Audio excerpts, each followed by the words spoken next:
Go. Good evening, college football fans, and welcome to week 9 of College Football 26 season-long Imperialism. We are very, very close to the halfway point. We're going to hit it next week when we get down to the top 68 teams remaining. Right now, we are at 80 teams. James Madison became the first team of the season to earn their way to an extra life by winning their 5th game last week, beating my sweet beloved Maryland Terrapins. Also, congrats to the Toronto Blue Jays for making the World Series. I'm wearing a Kevin Gausman pajama shirt in honor of that because he pitched one inning and has pitched incredibly well for the Blue Jays all year. Also, you'll notice that my beard is gone. You will see the fruits of that labor on Halloween when our new remake premieres. I'm probably gonna do an edit stream of that tonight just to keep myself honest, so that I'm just actually working on stuff and using my time wisely, because I'm so busy for the next couple weeks. Anyway, that is not what you came here for. You came here for football. Just give me one moment to pull up the arrow because I forgot to do that. And let me make sure that this is going to be able to... Yes, it is. Okay. That's great news. I'm just popping that over here. No.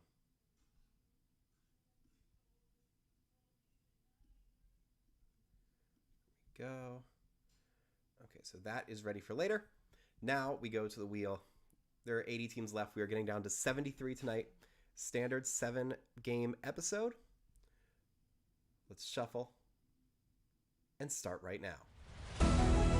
So, who is going to be the first team to play on the 57th game of Imperialism? Is it Boise State again? It's going to be Boise State. They've already played once. They beat the conference-less Washington State Cougars, and now they have a sizable territory out west. They are bordering Washington. Well, they can't really play Washington, but they've got Oregon State, Oregon, Nevada, Utah State, and Wyoming. And then they've got Montana up into the northeast. So let's see where the arrow will take the Boise State Broncos. That's going to be a little bit northeast, and that's probably Wyoming, but let's zoom in to verify here for Boise State. Going to put it right in the center, and that is... Well, hold on. That's the center, and that is Wyoming. So, our first game is going to be a Mountain West clash between the vaunted and big money Boise State Broncos against the house that Josh Allen built, the Wyoming Cowboys. Let's get it set up. Mountain West, there they are. Oh, it is a beautiful stadium and a beautiful statue as a bunch of beautiful fans watch this beautiful team take the beautiful field. As they play the Wyoming fight song that, of course, everyone knows by heart. Right?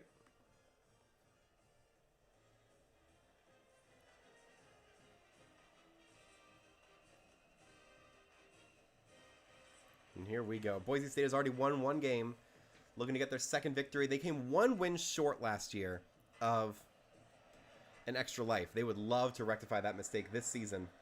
This would be a great way to start. And that return will be taken down early. So here comes Mr. Maddox Madsen. He was an incredibly prolific quarterback, both in real life and in Imperialism last year. They almost beat Michigan, but fell short. And now,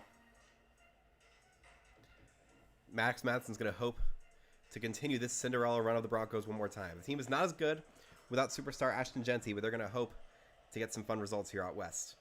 Madsen on the first play. Throws short. It's going to be caught for a short gain, and that will take us to Super Sim.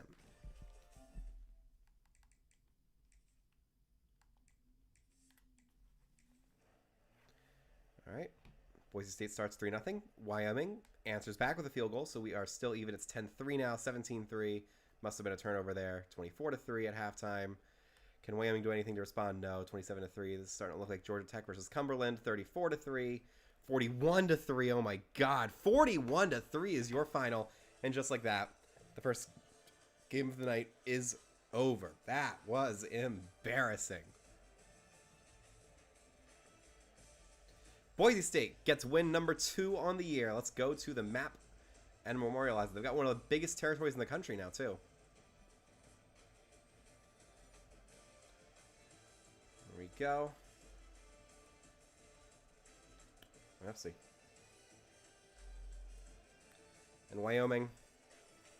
Your logo looks cool. The state always looks cool with that logo inside of it, but your logo's gone now, buddy. Bye-bye.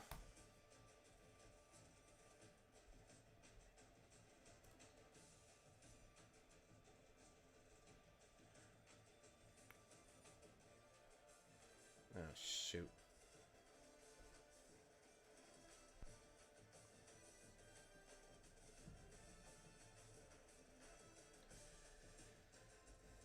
There we go, and I think we can move the logo here to greener pastures so that Boise State can get way bigger. Right there. And let's move him up to here.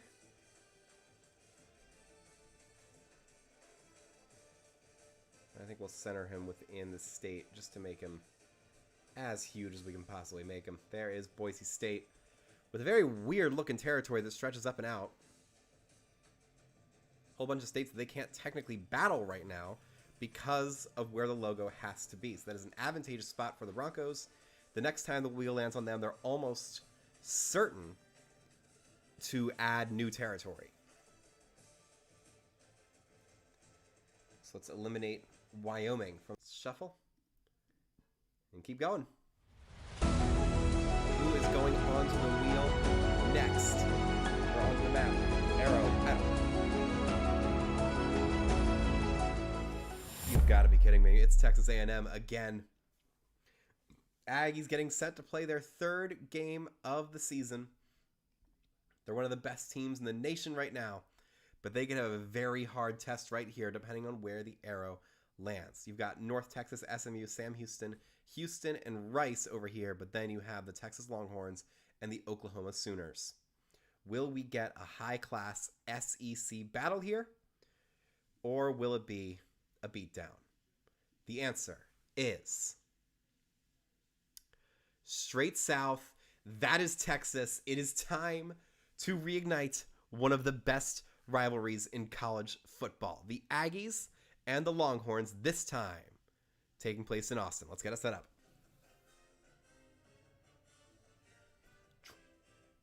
There it is.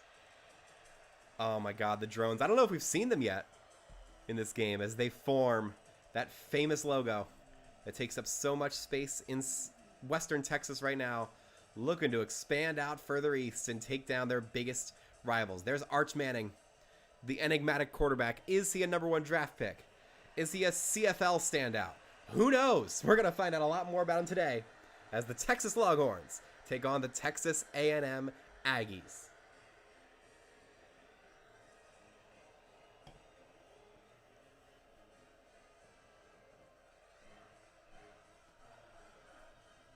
It's great. Yeah, I've seen Texas play live. I know their fight song. I know all their stuff. I watched Maryland beat Texas at FedEx Field. One of my favorite college memories. There is the kneel down. And we're going to be underway right here with Arch Manning stepping out onto the field. Texas won the last game last year, 17-7. They lead the all-time series 77-37. They also won the Imperialism matchup of this last year as well. They are dominating this rivalry, but Texas A&M is the better team on paper. We'll see how this happens. Manning drops back, throws short, knocked away, incomplete. Something tells me we're going to be popping out of Super Sim back into regular sooner rather than later here, so let's get this going. Texas goes up 3-0. Still 3-0 as we go to the second quarter. Texas A&M can't respond. Texas goes up 6-0. Aggies still can't respond. They have to get on the board at some point.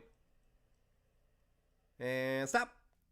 It is 7-6, and we are jumping right in here. Texas with the ball, down by 1 on the outskirts of field goal range, 3rd and 6. They need a couple more yards to try and retake the lead in this ball game. It has been a defensive slugfest, just like it was in real life. Longhorns still without a touchdown. Arch Manning has played up to expectations today. He waits, throws, caught by number 5. It's Wisner outside. He cannot get to the first down. I think he got a couple yards, though. Manning just under 200 passing yards so far. They've just been stuck in this funk all day. This would be a 55-yard field goal attempt on 4th and 3 to give the Longhorns the lead, and they will attempt it. It's going to be a long one. It's Mason Shipley for the lead with 3 minutes to go. Snap, hold, kick is good. It hit the good hands right in the palm, right in the lifeline. The Texas Longhorns retake the lead with 3 minutes to go, and the A&M Aggies, I mean, this is what happened. They're undefeated. They're beating a bunch of good teams. But then hope. That beautiful lady who walks in with the sash says, oh, yeah, you're going to win the national championship. You're going to clobber Texas. They're so bad this year. Arch Manning, like, he just has so little, like, skill. Everybody just brought him in because he was the son of Cooper Manning and in that dynasty. But he has no talent at quarterback. Marcel Reed is the answer. He's the truth. Reed throws short. That's a big play to the 40, to the 45, 50, and maybe Hope has a point. A gorgeous completion to get this drive started. Marcel Reed. Throwing it to number 2. That is Terry Busey making the catch and giving the Aggies the ball at the 46-yard line. They need to go about 10 more yards to be comfortable without field goal range here. Marcel Reed wants to go deep. Stops, avoids the pressure. He's going to take it himself. Marcel Reed, can he get to the first down? No, he is taken down just short.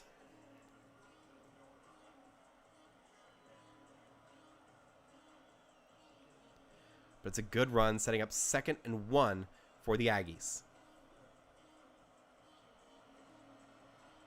Reed in the shotgun. He hands it off to number 8. That's Le'Veon Moss, who gets shut down. The spin move doesn't work, but he does get the first down. That is your 2-minute timeout. 1:56 to play in this ball game. Aggies are now in field goal range, so Texas is going to need to call their timeouts in order to try and get the ball back.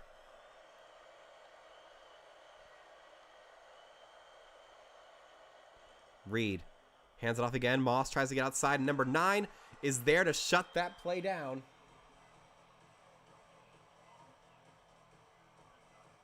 Where's number 9? That's Jonah Williams helping to make a tackle, and number 0 also in on the assist. That's Anthony Hill Jr., of course, the spiritual and locker room leader of this Longhorn defense. Reed throws short, caught by number 2, and he is going to be dropped. That's Anthony Hill Jr. again, helping to make the tackle. Texas calls their first timeout with 1:27 to go. 3rd and 2. This is essentially the ball game right here.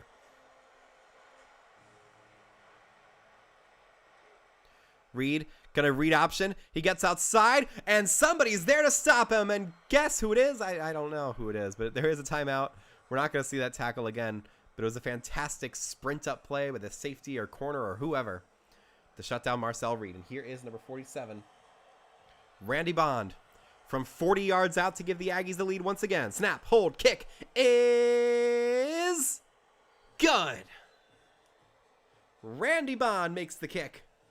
You've got an injury on the field goal. We see that a whole lot in 26. I'm not sure what that bug is, but it's not great.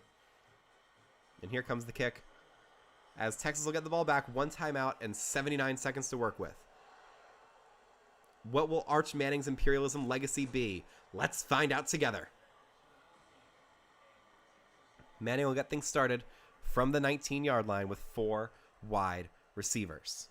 He drops back, throws short. That's going to be caught by number 3. An insane speed boost on that play for Emmett Mosley, the 5th. The transfer coming into play with Arch, getting the first down for Texas, but that is going to start the clock running with 1:10 to go. They got to get up and start this play in a hurry because they still have to go about 30 yards before they're actually in field goal range. Manning wants to get it all on this play. He stops, throws, knocked down on the play by the defensive tackle. I think that was number 18 making the stop. That's TJ Searcy, A&M's best defensive player so far during Imperialism, making the stop. 57 seconds to go. Manning will step up in the shotgun. He's got Wisner next to him. 4 receiving targets on this play. He drops back. You got press coverage on the bottom of your screen. Manning throws short. Instead, it knocks off the helmet of his own lineman. That was 74, getting in the way of the pass, Trevor Gooseby. An unfortunate deflection there because the receiver had a whole bunch of space. It'll be 3rd and 10, 53 seconds to go. Texas is really in the thick of it now.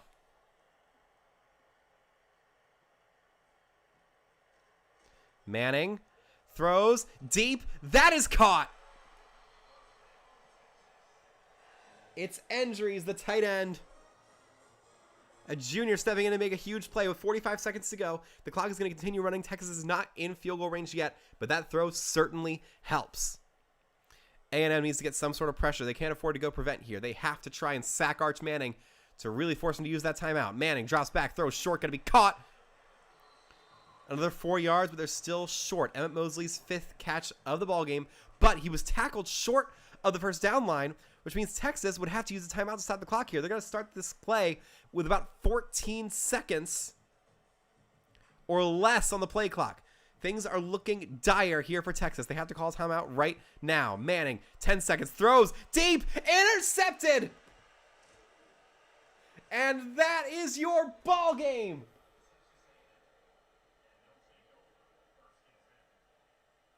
I don't know who number 6 is, but he just won this rivalry matchup for the Aggies. One of the best games of the tournament so far. It's Humphrey making the stop. Julian Humphrey. That might be his 3rd interception of the tournament. Stepping back and taking it away from DeAndre Moore Jr. And here's Marcel Reed. They're not kneeling the ball here. I don't know why. Reed hands it off to Moss. Moss is not going to fumble the ball, thank goodness. And Texas will call their last timeout. Is this going to be a kneel down for A&M now? We could see something absolutely insane here if it's not. No, it's victory formation. So that'll be it. Texas A&M will eliminate the defending Imperialism national champion Texas Longhorns. Folks, we will have a new Imperialism champion this year. Could it be the Aggies? It very well could be. Julian Humphrey, the game-winning interception. An incredible effort. Arch Manning leads a go-ahead field goal drive, but could never get his team into the end zone during this ball game. And he just couldn't lead the Longhorns where they wanted to be. My guess is he stays in college for another year to try and develop because he's not an NFL-ready quarterback right now. That's just the long and short of it, man. Let's eliminate them from the map. Crazy, crazy outcome right there.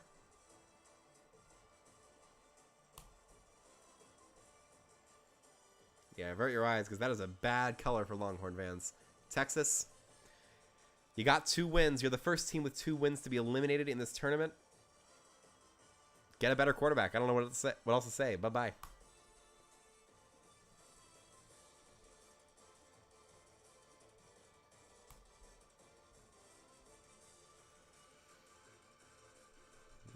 Go. Right, we're getting a whole bunch of lag here, so we're going to have to refresh the page up to this.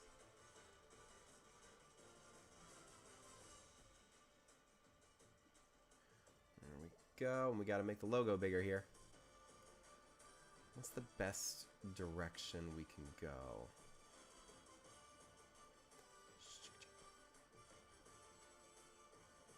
So if we move it down here, we can do about that big. But if we put it in here,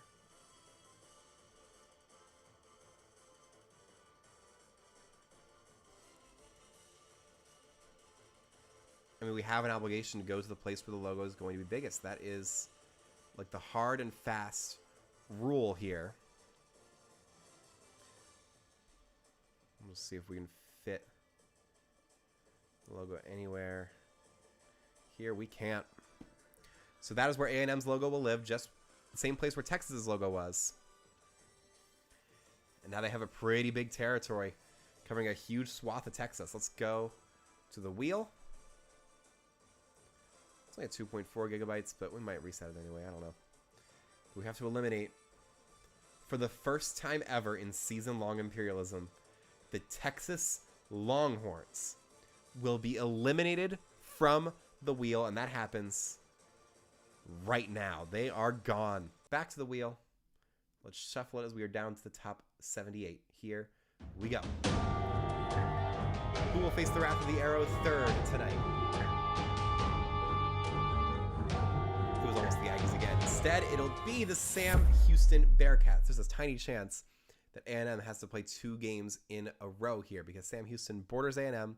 They also border SMU, Arkansas State, who's already played twice famously, the Louisiana Ragin' Cajuns, and the Houston Cougars. Where will the arrow take the Bearcats? Let's bring up the arrow and find out together. That is directly south, and that is going to be the Ragin' Cajuns, so it's going to be a group of 5 battle here. Louisiana won 3 games last year, including against LSU, a crazy upset.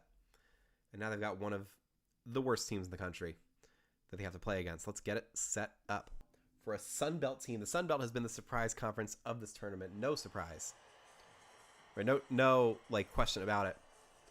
James Madison has won 5 games so far. Louisiana won 3 last year.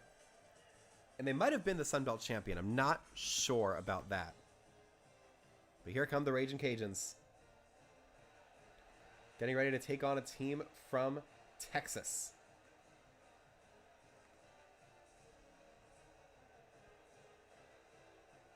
Sam Houston, of course, has already won a game this season. They took down the Louisiana Tech Bulldogs in an exciting game. But now they face a slightly better team in the Ragin' Cajuns. Louisiana lost a whole bunch of talent in the offseason, but they're going to hope they can win a game for their home fans here tonight. There goes the kickoff. Sam Houston will start this game on offense. It's a pile driver of a tackle on the kickoff as Sam Houston's quarterback steps out onto the field. I believe it's Hunter Wilson. Could be Maubrey Matower, or it's maybe somebody else. It's not on the depth chart. I don't recognize either of those names.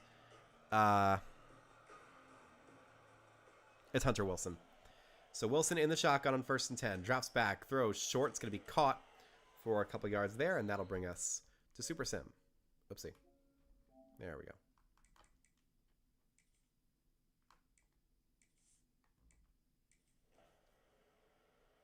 Sam Houston does not score. Louisiana does. Ragin' Cajuns trying to put this one away. It's 10-0. Bearcats still can't score. It's 17-0, 17-7. It's 20-7. 20-14. Hold on now. And yeah, no, it's 31-14. Let's just go to the end. 34-14. So Sam Houston kept it relatively close, but it ended up ending pretty quickly. Louisiana wins their first game of the season, 34-21. As they enter into this tournament, they get out of this little Louisiana corner in the bottom of the map, and they create a border with Arkansas State, which could create a very fun matchup. Let's update that map, speaking of which.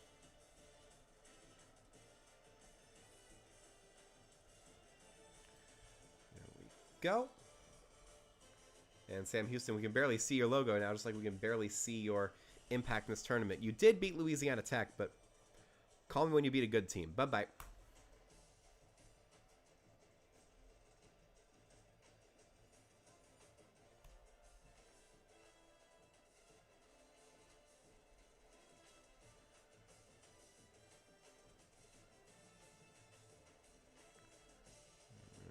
There we go.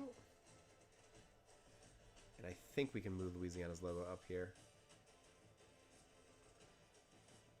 Put it right there and just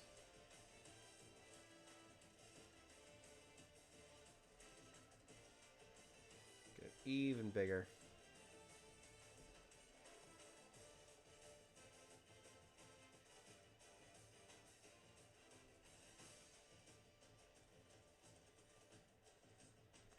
There we go. That's what I'm talking about. So Louisiana expands their territory up north But they are still in the deep south. That is a weird looking territory, man. It's so strange. Okay, let's eliminate the Sam Houston State Bearcats from the wheel. 77 teams left, 4 games to go tonight. Let's shuffle this wheel. Get going. Who is entering the fray next? It is going to be UCF. They have already been landed on once this tournament. They avoided playing because they're in Florida and their map spot is incredible. We'll see if they can get the same luck here. You've got the Gators, who have an extra life to the north, and the Hurricanes to the south. They would love nothing more than to just have the arrow pop off into the Atlantic Ocean. Let's see what happens with the arrow.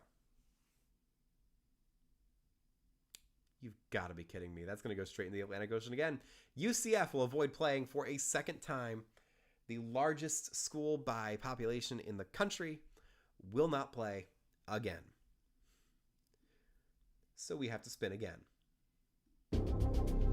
So, is somebody actually going to play this time? Who knows?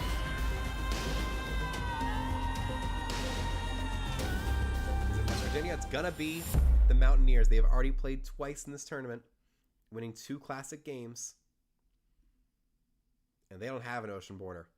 This could be a very, very interesting match, folks. You got Pitt directly north. James Madison to the east. That would be a titanic showdown. Wake Forest directly south. A little bit of Tennessee, Kentucky, and the #1 team in the country, the Ohio State Buckeyes. Where will the arrow send the Mountaineers? Let's find out. That's going to be southeast. And folks, the James Madison Dukes must play a 6th game in this tournament, facing their first Big 12 opposition. Home, once again, looking to expand their territory out further west to take over the entire state, or to almost the entire state of Virginia and the entire state of West Virginia. But to do that, they must beat their 3rd Power 4 conference team of the tournament from their 3rd different conference, mind you. They sprint out here warmly welcoming all of their fans back into this stadium for a 6th game. They're averaging 1 game per week, which is insane. Or 1 game per real life week of time if we were doing 1 game per day, as we did last year. West Virginia will kick off, and we are underway in this ball game. I kind of wish we could watch this one all the way through, but we just don't have time for that. Opening kickoff gets past the 25. It's a good return, as Matthew Sluka gets things started with George Pettaway behind him. 2 huge superstars of Imperialism facing some very talented opposition here. Sluka on the first play. Drops back, 3-man pressure, throws long. That's going to be dropped, and we'll go to Super Sim.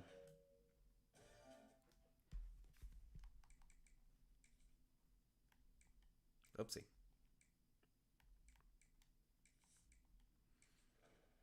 There we go. James Madison takes the lead 7-0. They might not have to use their extra life after all. Let's see what happens here at the end of the first half. It's 10-7. James Madison has to respond. They don't. It's 13-7. It's 16-7. It's 19-7. It's 26-7. And thank God they got that extra life, because West Virginia just took it away only a couple of games later. The Mountaineers get their 3rd victory of the tournament, and they put Cinderella back in their place. The clock struck midnight and Cinderella went home, but that glass slipper's still out there. James Madison Dukes have not been eliminated just yet. We will go to the map. We will take away James Madison's extra life, but they are still in this tournament, y'all. We gotta go over here.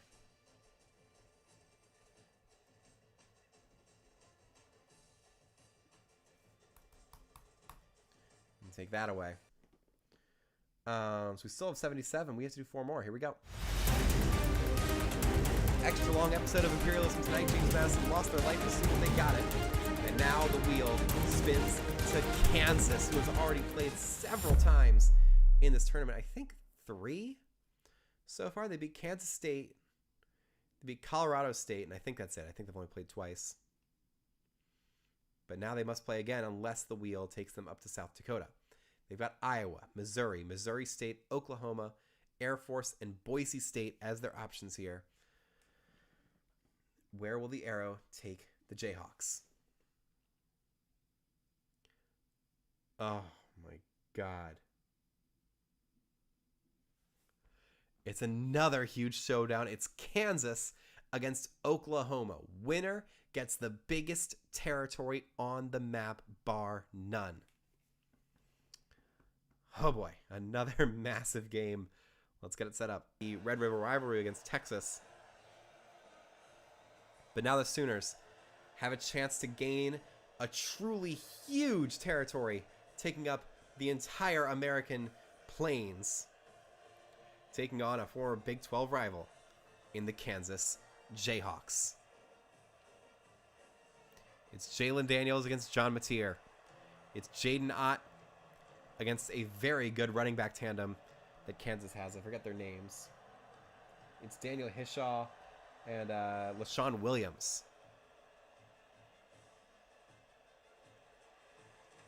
And it's not a good kick return, taken down to the 15-yard line. Kansas starts out with some physicality as John Mateer takes the field along with Jaden Ott. Always good to have a 90 overall running back when you're trying to win Imperialism. And here they come. Mateer in the shotgun. Drops back, throws a quick screen on first down. It's going to be caught by number 4, and he is dropped for almost no gain as we go to Super Sim. Can the Jayhawks keep it close, or will Oklahoma secure their extra life right here? 7-0.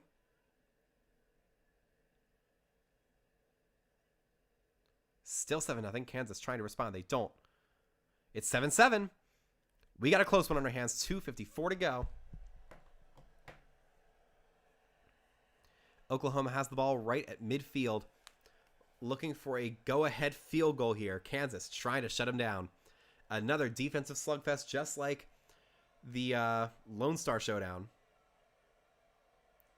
An extra defender out to the left. Takes the handoff wide open up the middle.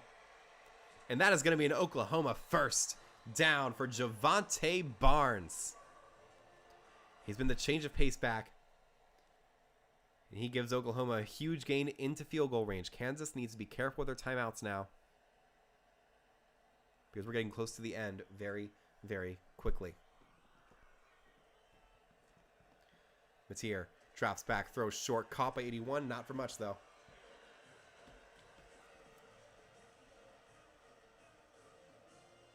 That was Will Huggins making the catch, the starting tight end for the Sooners, as we hit the 2-minute timeout. Ow.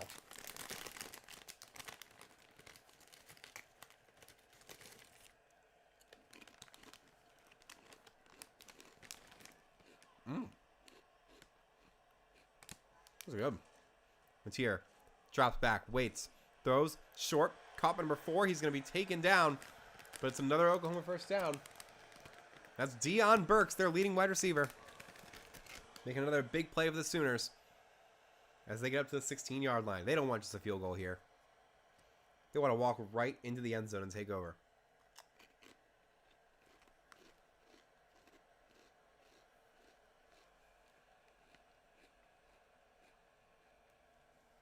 Huggins goes in motion.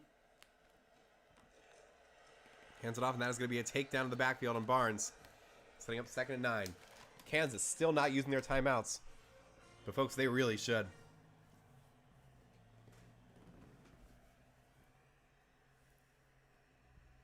Like after this play.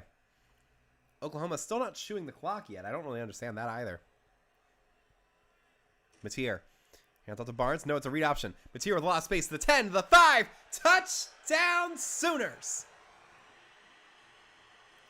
And Kansas, debatably, might have let him score there.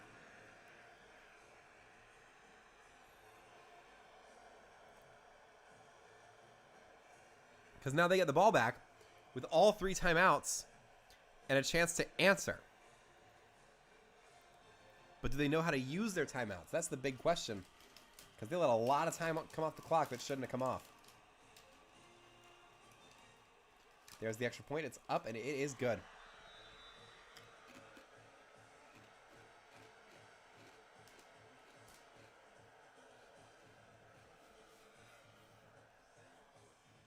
Oklahoma just 69 nice seconds away from becoming the 2nd team in season-long Imperialism to secure an extra life this year. And Jalen Daniels will step onto the field with everything to play for. Daniels throws, almost intercepted. It bounced off the helmet of somebody there. It'll be 2nd and 10.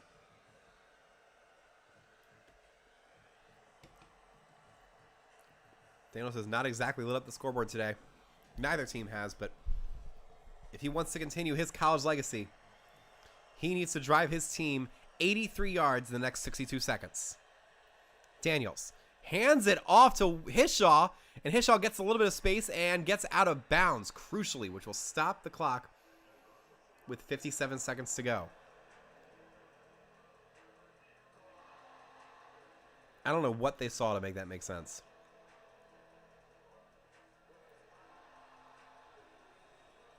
Crazy that they make them sing the song. That's incredible. Daniels, a little bit of lag. Hishaw's taken down in the backfield. Why would you run on 3rd and 3 with the game on the line? What are you doing? And now they're not stopping the clock. Oh, my God. Oh, my God. This is the dumbest coach. This is, like, time management malpractice. 4th and 6. Season on the line. Daniels drops back. Has to throw deep. And it's caught! He's taken down. Timeout, Kansas. 28 seconds to go. But that's why you don't let 20 seconds come off the clock.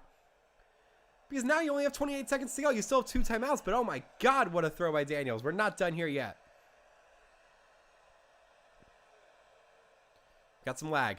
Daniels waits, throws long, caught again. Another timeout for Kansas. They're only 25 yards away. Are we about to see one of the craziest game-tying drives in Imperialism history? Daniels 25 yards from pay dirt, 24 seconds to go. He waits. He's under pressure. A sack would end the game. He rolls. He's going to run to the 25, to the 20, 15, 10, 5. You got to be kidding me. Touchdown, Kansas.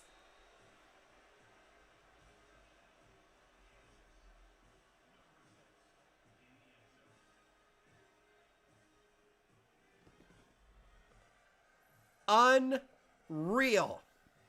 Jalen Daniels, in 3 plays, takes his team 79 yards with less than a minute to go. He had 4th and 6, and 3 plays later, they're in the end zone. What a monumental collapse from an Oklahoma defense that looks like they're the New York Giants out there. Are you kidding me? They still have to go for the extra point. There's no gimme. We've had a couple of blocked extra points this year. Number 99. It's Lath Marion. Snap, hold, kick is good. And folks, we are going to overtime unless John Mateer has something insane in his pocket as well.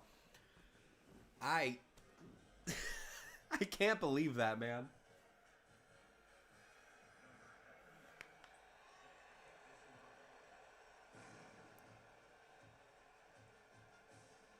Here's the return. Tries to spin, and it fails. 12 seconds to go. And they're going to try a play here. John Mateer in the shotgun. He's going to hand it off to Javante Barnes. I think Jaden Ott is hurt. We haven't seen him in a very long time. Barnes has 15 carries for 56 yards, and that's the main reason why Oklahoma has been able to pull away here. Because their running back's gone. Jaden Ott must be hurt.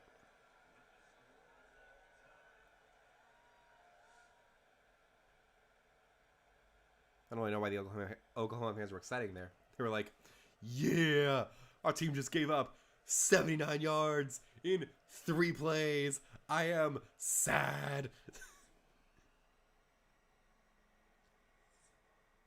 Here's the coin toss.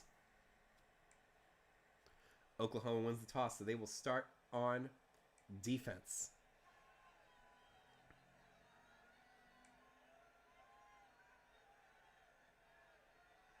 Right? I don't actually know for sure. I don't think we saw. No, they're going to let Kansas start on defense. Oh, yeah, they're going to start on defense. Here we go. Kansas begins the game. Jalen Daniels from the 25. He sends a man in motion, takes the snap. He is hit and sacked on 1st and 10. Peyton Bowen flies in on a DB blitz and leaves no prisoners.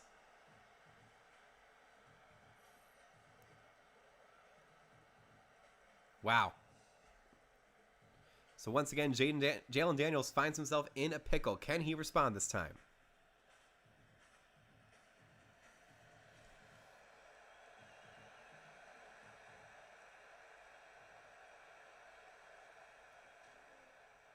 He's going to take care of himself. Watch out! 25-20, 15-10. It's another first down for Kansas. Jalen Daniels, when all else fails, his legs have been the savior for this Jayhawks team. If they pulled off this upset, man, I don't know what I would do. That would be a massive moment for Oklahoma to get knocked out after winning all the games that they have against a Big 12 school that's not even that good this year. Daniels throws short. It's going to be caught. Not much there. Only 4 yards on the completion to the wide receiver. I didn't catch who caught the ball there, but we're going to keep going here. 2nd and 6. I think this is the second game in overtime we've had so far in Imperialism. I could be wrong there.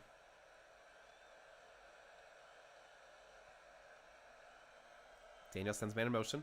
Throws outside to him. He makes the catch to the 10. We've got some lag. I don't know where he is. He walks into the end zone. Touchdown, Kansas. That was the absolute worst time for lag, and I apologize.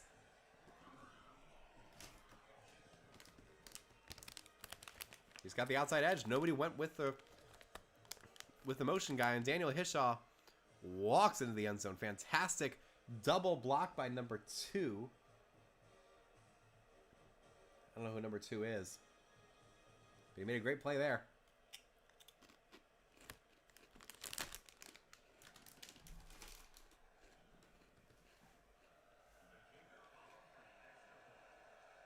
So here's the extra point from Marianne. It's good. And so,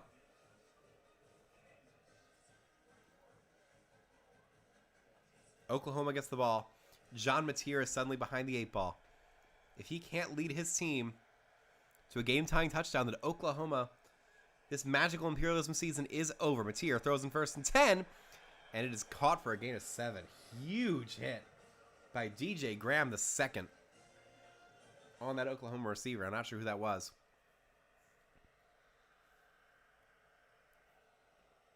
That was number 1 making the catch. He's not on the depth chart, so I don't know who he is. 2nd and 3 now for the Sooners. More lag. Mateer throws to the sideline. Going to be caught. That's number 2 getting outside for a big play and an Oklahoma first down. That was Javante Barnes, the running back, able to get outside. Big time impact play for the backup running back with Jaden Ott on the sideline with an injury. Kansas looks confused. It's an imbalanced defense. I'm not sure what that guy's doing all the way out there. Mateer waits, throws to the left. That pass is caught for a touchdown, and we are going to double overtime after Giovanni Gibson makes the catch for the game-tying touchdown.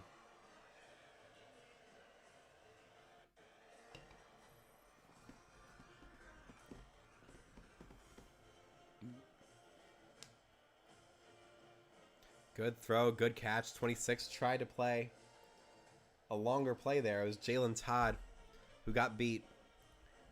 Sprinted back, but couldn't do anything about it at that point. Here comes the game-tying extra point attempt from Tate Sandell. Snap, hold, kick is up, and it is good.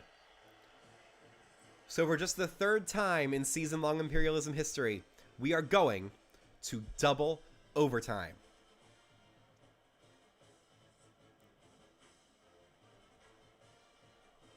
Mateer will get things started from the 25. Here we go. I just lost all of my internet connection as Matier scrambles up for a 2-yard gain.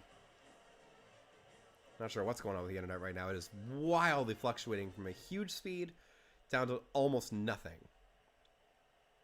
And I can't really tell you why. So it's 2nd and 8 now.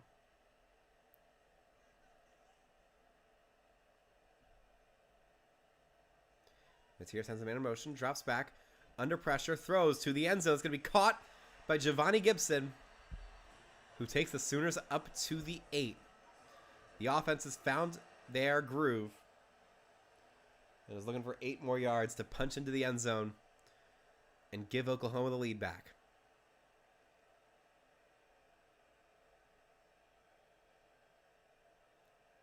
Matier with a whole lot of lag once again. He waits. Throws. Caught. No, it's knocked out of his hands. That was Jalen Todd making up for the miss on the touchdown, and now Troy Everett's down with an injury.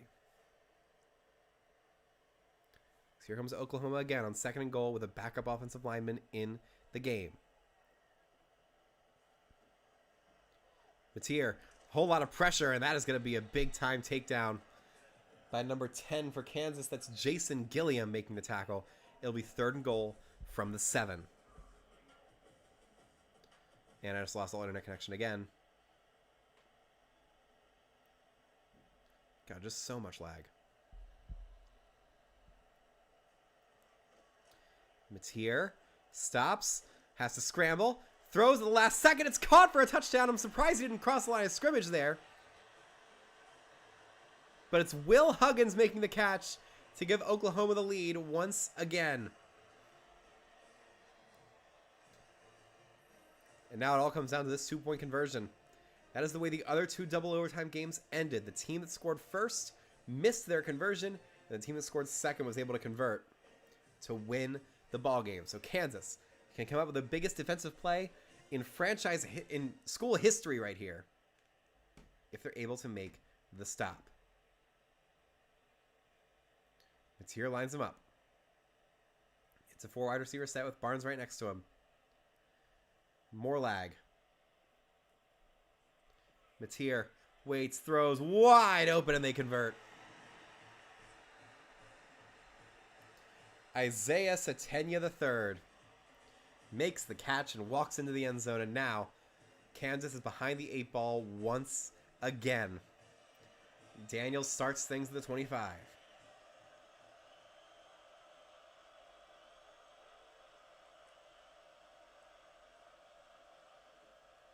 18 goes way outside. Daniels looks that way, throws to the end zone, knocked out of his hands.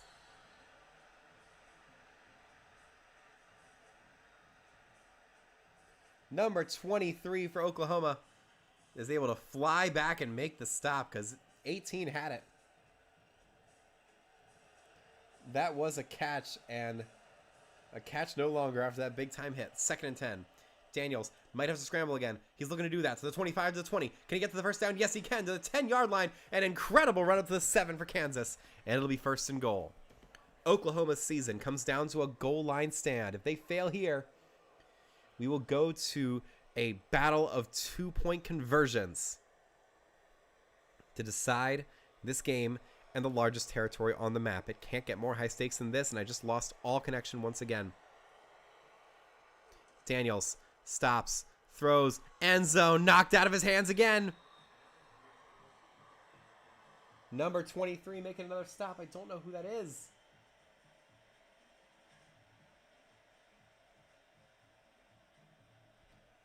It's annoying. I don't have time to look at the depth chart here. 2nd and goal. Daniels, under pressure, waits, still waiting, throwing to the back of the end zone. Both players ran into each other. He had 2 open receivers, but they both went for the ball and knocked it out onto the ground. It'll be 3rd and goal for Kansas. That was the touchdown. They got to drop another good play right here because they had it in their hands. Daniels on 3rd and goal drops away under pressure. Gonna scramble, throw to the end zone. That is caught. LaShawn Williams Kansas' offensive line hangs on and is able to give Jalen Daniels all the time in the world to make that play happen. And now it comes down to a 2-point conversion. We are seeing nothing but 2-pointers the rest of the way. What play does Kansas have drawn up with their lives on the line? Here we go in about 10 seconds. You got to call the play, buzz it in, set it down to Daniels. He's got to make the call and then line up his troops. And hopefully we don't have a lot of lag here. Internet's not looking great, but now it's boosting back up. Here we go. Daniels, the consequential play, and he gives it off right at the middle. More lag right as it happened. That sucks, but whatever. For the first time in Imperialism history, we will go to triple overtime. We can't see anything because of the lag. Daniels. Who knows what happened? Did he get it? No. He stopped just short. LaShawn Williams couldn't get in, and now it's Oklahoma for the win. I thought he had that. His knee must have been down right before the ball went across, so here is Oklahoma's opportunity. As the internet dies again, Mateer to give Oklahoma an extra life and to knock out the Kansas Jayhawks. He waits. He looks, he throws, and Oklahoma has won the game in triple overtime. What a crazy contest. One of the best games we've ever seen in season-long Imperialism. John Mateer has given the Sooners, the largest territory on the map once again, a 5th victory and their first ever Imperialism extra life. Stunning. Truly, truly stunning. Just give me 1 second here. Yeah, it's somebody else is like streaming something and it's just constantly fluctuating the internet. I don't know what to say. Let's go to the map.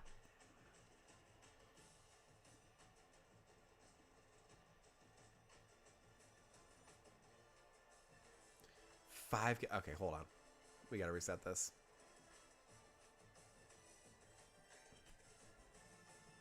There we go, and even more light. You guys can't see anything right now.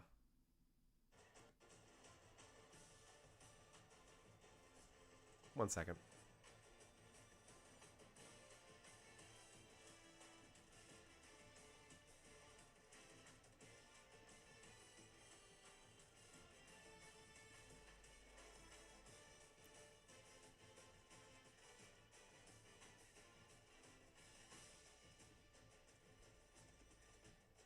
There we go.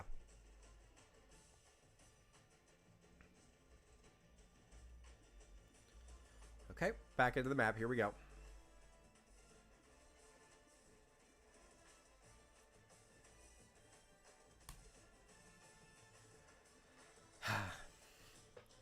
Kansas, you had a great run. You took Oklahoma right to the brink, and a suspect official call on that 2-point conversion meant that you could not move forward. But we will remember how you played. Bye-bye.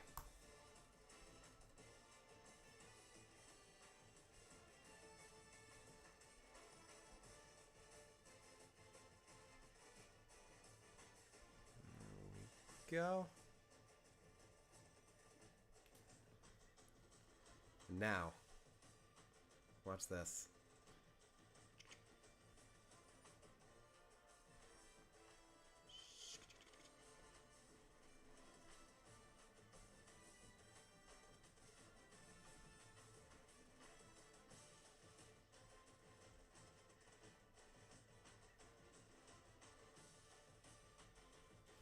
There it is.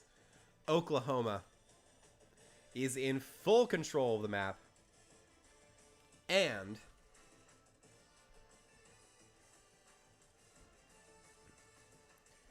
they are now the proud owners of an extra life. And I think, just for fun, we're going to put it right in the middle of the O. There they go. Nah, I don't like the way that looks.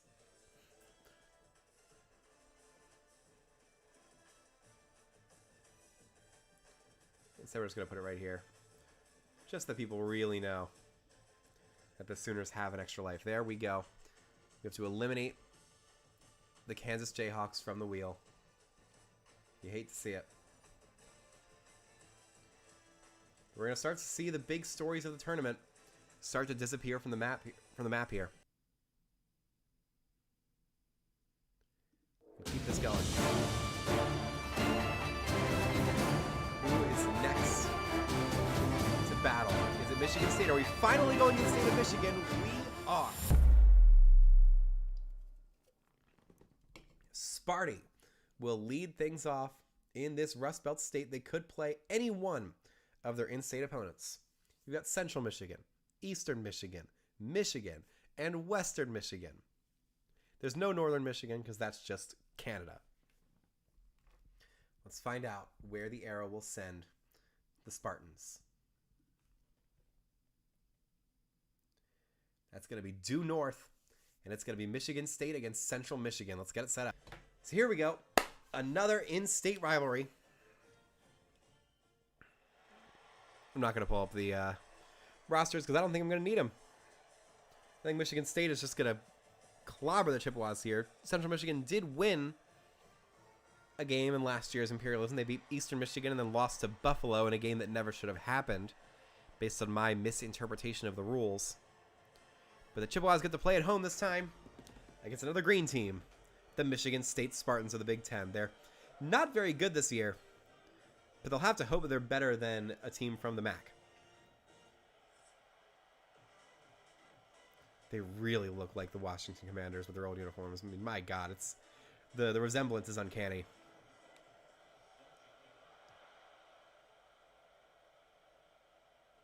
There goes the kick. And it'll be taken down there at the 16-yard line by Brown. So Michigan State will start an offense. I believe it's Aiden Childs getting the start at quarterback for the Spartans.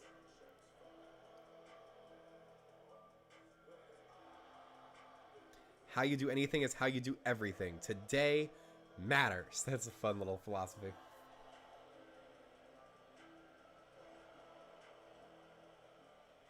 Childs hands it off, and that's going to be a big hole to the 20, down to the 30-yard line. It's a first down for Michigan State. Barely anyone gets a first down in their opening play, so props to the Spartans for bucking the trend here. And we'll see if that's a continued harbinger of what's to come. It is not. It's 3-0. 10-0, and it looks like Michigan State is starting to pull away. 13-0, 21-0. 28-0. Are we seeing another shutout here? We almost definitely are. 31, 31-7. So it won't be a shutout. And that is the end of the game, 31-7. Michigan State makes very quick work of the Central Michigan Chippewas, and now they will take over a pretty sizable territory up north. Let's go to the map. Has taken over northern and central Michigan with that W. Let's go to the wheel and knock the Chippewas off of it.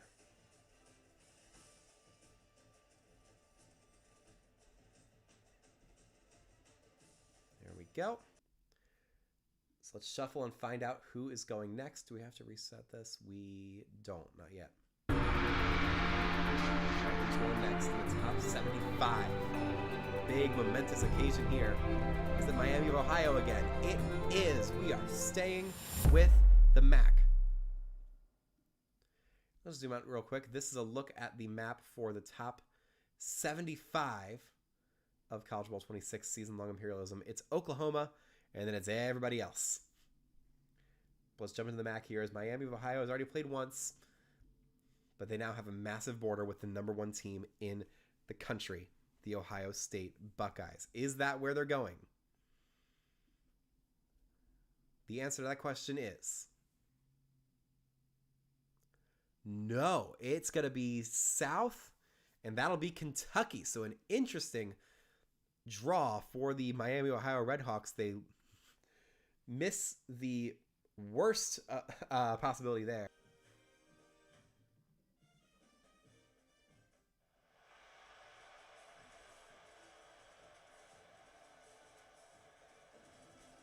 They got the big drum out, and they're banging on it hard as the Kentucky Wildcats get set to start their Imperialism campaign. They lost in their first game last year to Tennessee. But now they get a much easier opening opponent as they take on the Miami of Ohio Redhawks. The only reason this border exists is because Miami of Ohio beat Ohio earlier on this season. And now they bear the fruits of that victory, taking on an SEC school in the Kentucky Wildcats.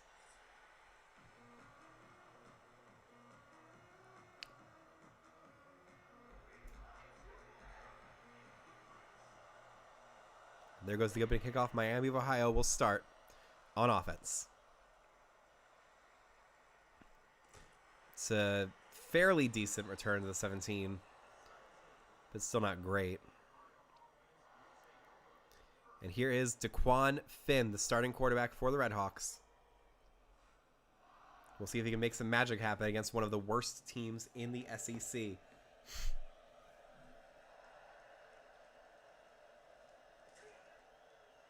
Finn throws short, caught for nothing. Let's go to Super Sim.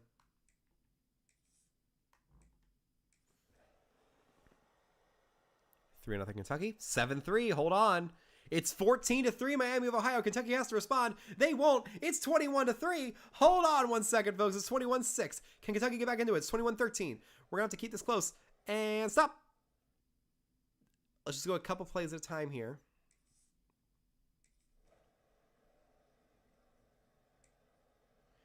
.443 to go. Miami of Ohio driving once again for 23. 4-1 to go. We're going to jump in right here to see what happens. Second and goal from the 2. Kentucky could be upset here by Miami of Ohio. That would be a shocker. But not all that much surprising considering how bad Kentucky has been this season. Daquan Finn loving this atmosphere. He hands it off. No, it's an RPO. He throws to the end zone. Touchdown, Redhawks! I didn't think I needed the rosters for this game, but turns out I was wrong. Number 4 makes the catch. That's Dion Colsey with a game-sealing touchdown there, unless Kentucky has a crazy comeback left in him. Oh, that is embarrassing. Bordeaux, shield your eyes again. Your team's about to go 0-2 lifetime in Imperialism.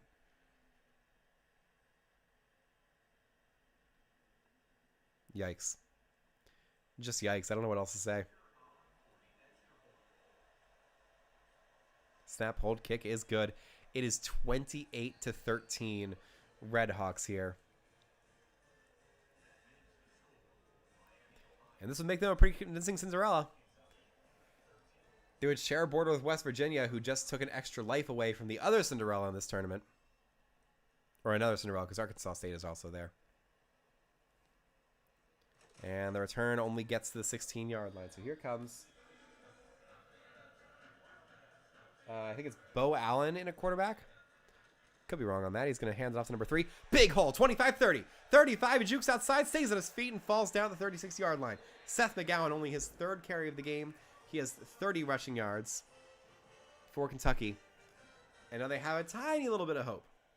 It's number 5 at quarterback. It's Zach Calzada, the graduate transfer. Calzada starts in the shotgun. Drops back.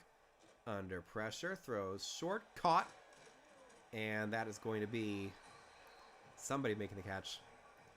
Yeah, Kentucky is in major, major trouble right here. It's 2nd and 1. And a whole bunch of times going to count the clock here. They have to get first down after first down after first down. They can't afford the clock to stop at any moment. They really need to score in the next 52 seconds if they want a chance. Calzada.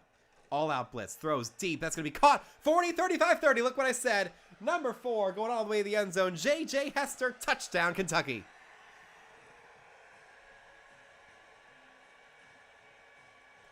A gorgeous route. A great concept. And Kentucky stays in this ball game just barely.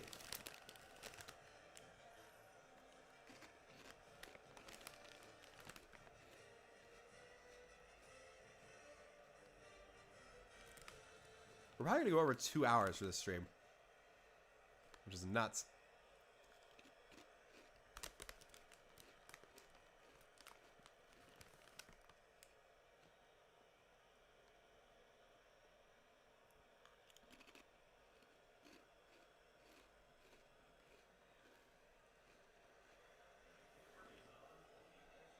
And here we go.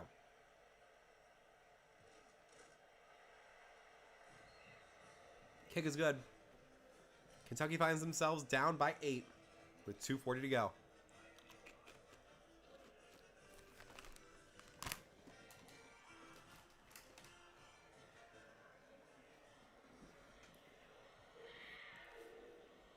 There goes the kick. And now Kentucky's defense has to do something they haven't done all day and get a stop when it matters.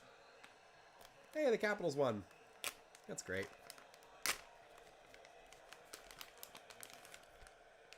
First and 10 for Finn.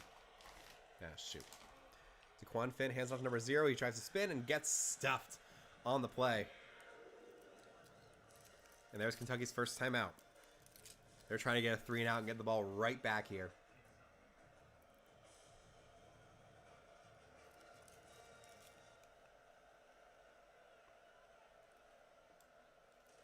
Finn throws short, caught. Not much doing there. These are the driest. Blech.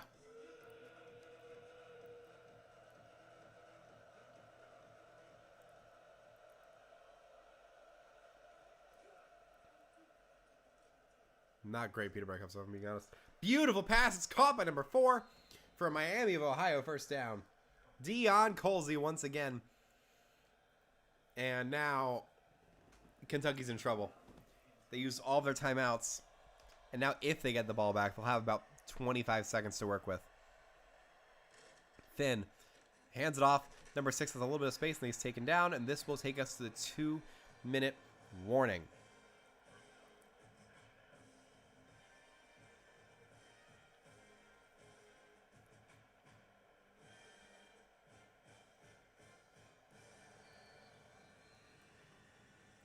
All right. Kentucky needs to stop. They haven't gotten that all day.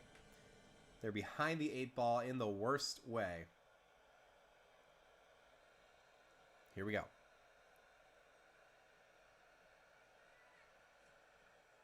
Finn hands it off. It's a draw up the middle. Can he get to the first down? No. 55 is able to take him down. But they can't stop the clock anymore. This is going to drop down to 1 minute and 20 seconds.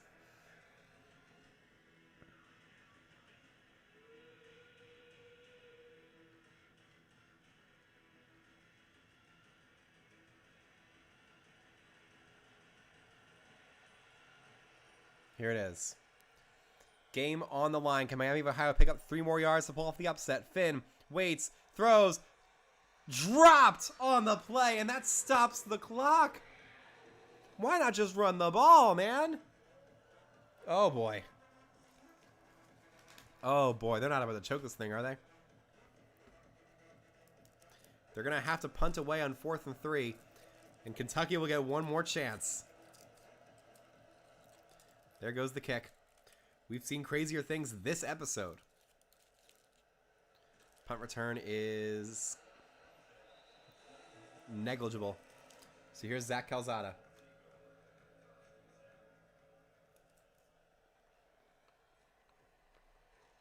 Calzada throws short, caught by number 0. He gets outside, and that will stop the clock briefly.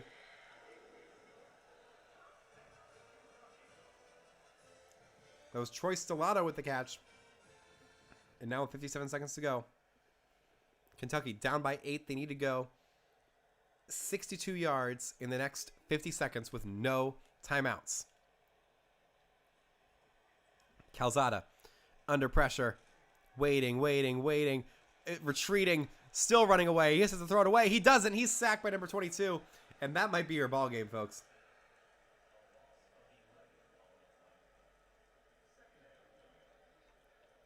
What a fitting way for things to end. It's Job getting off his man. And running down the quarterback with 17 seconds to go. Calzada throws. Caught. Did he get the first down? No. And that'll be your ball game.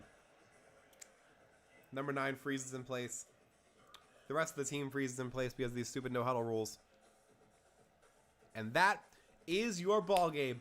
The Miami of Ohio Redhawks have pulled off a rare, Group of 5 over Power 4 upset, taking down the Kentucky Wildcats, who have yet to win a single game in season-long Imperialism. DeQuan Finn, 245 passing yards and 2 scores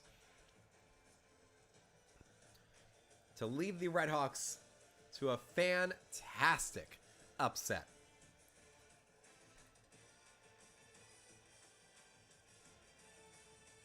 Wow. Wow, wow, wow. Just an incredible result here. We got one more game tonight. But first, let's go to the map and give Miami of Ohio some proper territory on it.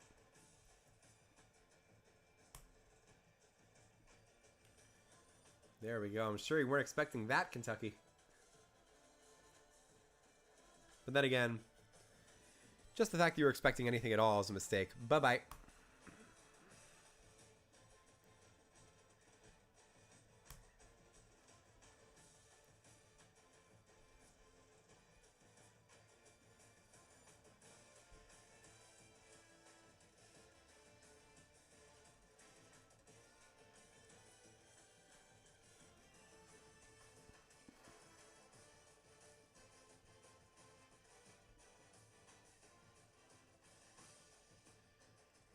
And with that victory, Miami of Ohio looks dead in the eyes of Ohio State and says, hey, we know you're up there. We know what you're capable of. And we're not scared of you. Any of that. There we go. That's my mistake. As we spin this wheel, where will Northern Illinois ply their trade? It's going to be in Iowa. Okay. The Hawkeyes played last week, and now they have to play as the nightcap once again. This time against a foe from the MAC, who is going to the Mountain West at some point, I think. I think I have that right. But let's get it set up. Illinois versus Iowa. Hawkeyes were able to win the Battle of the Cy-Hawk Trophy in the finale of last week's episode. And now they are back at their home stadium for a second game. He ended up having a huge territory last year. They developed the entire Midwest before losing to Michigan, I think.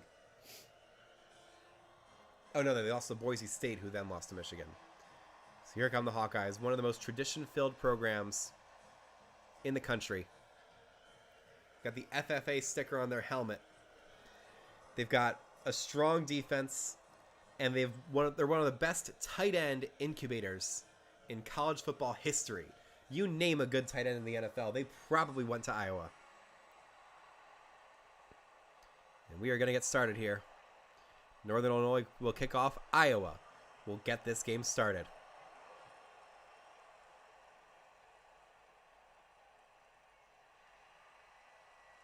It's a good return past the 20 up to the 24-yard line. And that is where Mark Gronowski will get things started for the Hawkeyes. We're starting to learn these lineups and these depth charts now that more and more teams have started to play in this tournament. Execute like it's a top-tier matchup. Bruh, it is. I don't know. I don't know what you would think this is.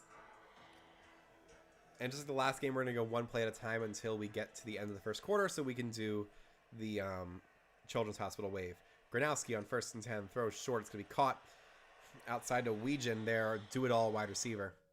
I would love for the Ravens to pick him up in the draft.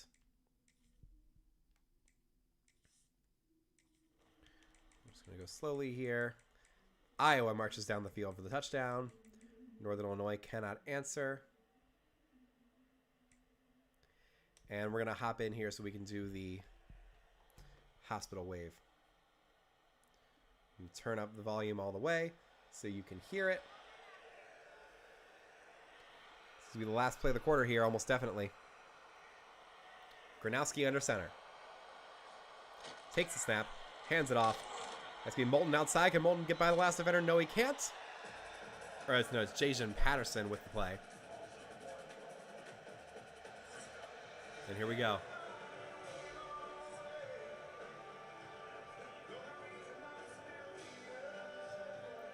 I love doing this. It's my favorite tradition of this Imperialism stuff. Just stopping for the second quarter so that Iowa can have that moment.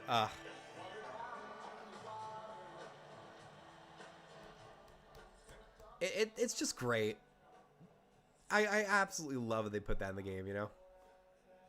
Anyway. We'll watch one more play here, then go back to Super Sim. There's another handoff. Can he get outside? Yes, he can to the 15. Jukes back in. Kamari Moulton with a fantastic run. It'll be 3rd and 1. And we'll go Super Sim from there to see if the Hawkeyes can lock down this opponent to get their 2nd win of the season. They do. It's 14-0. Northern Illinois answers 14-7. 14-10. Hold on now. 21-10. Iowa puts it back out there. Northern Illinois cannot respond. It's 28-13. Let's just go one play at a time here and see if Northern Illinois can keep it close. They cannot.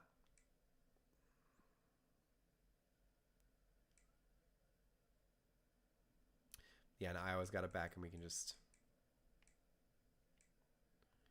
Right at the end here, there's a fumble or interception or something. And they kneeled out. The Iowa Hawkeyes get their 2nd win of the season and slightly expand their territory out into the state of Illinois with a 28-13 victory over the Northern Illinois Huskies. Let's go to the map one last time tonight.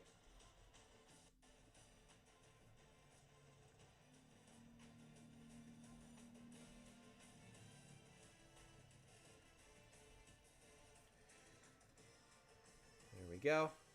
And Northern Illinois, you got 13 points, but Iowa's offense was too good for you. I don't know what that says about your defense. Bye-bye.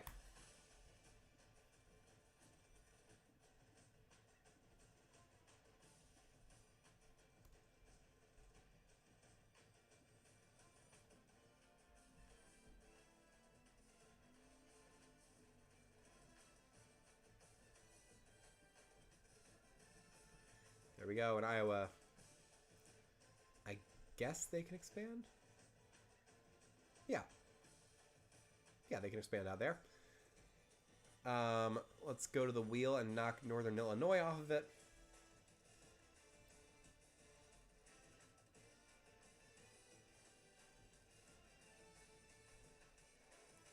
There we go. Who cares? And folks, these are your top 73 teams after week 9 of season-long Imperialism. Nope, that didn't work. You've got Oklahoma now with an extra life. James Madison has lost their extra life. Iowa with a big territory. You've got West Virginia taking away James Madison's extra life. Miami of Ohio expanding their territory. Texas A&M beat Texas. We will have a new national champion this year. Boise State taking up a lot of space out west. We're going to have a whole bunch of interesting matchups coming up. Next week, we get to the halfway point of this tournament.